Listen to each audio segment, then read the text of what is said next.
స్థానిక సంస్థ ఎన్నికలకు సంబంధించిన అంశం గురించి ఏదైతే ఈనాడు చాలా సుదీర్ఘంగా దీని మీద కూడా చర్చ జరిగింది. ఆనరబుల్ హైకోర్టు ఇచ్చిన ఆదేశాల అనుసారము తర్వాత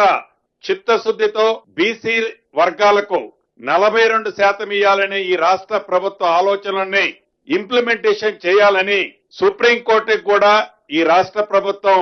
అప్పీల్ చేసిన తర్వాత అక్కడ సుప్రీంకోర్టు నుంచి వచ్చిన తీర్పుని ఆధారంగా మళ్ళీ హైకోర్టుకే రిఫర్ చేయడం జరిగింది. హైకోర్టులో వచ్చే నెల 3వ తారీఖు నాడు మళ్ళీ దీని మీద న్యాయస్థానం ముందుకి ఈ కేసు రానున్నది కాబట్టి 3వ తారీఖు వచ్చే న్యాయస్థానం మీదకి వచ్చిన తర్వాత ఆ డిబేట్ ని బట్టి స్థానిక సంస్థ ఎన్నికల్ని నిర్ణయం తీసుకోవాలన్నది రాష్ట్ర ప్రభుత్వం ఈ రోజు ఈ కేబినెట్ లో నిర్ణయిస్తూ మళ్ళీ 7వ తారీఖు నాడు కేబినెట్ ని జరపాలని కూడా ఈ రోజే కేబినెట్ లో తీర్మానం చేయటం జరిగింది.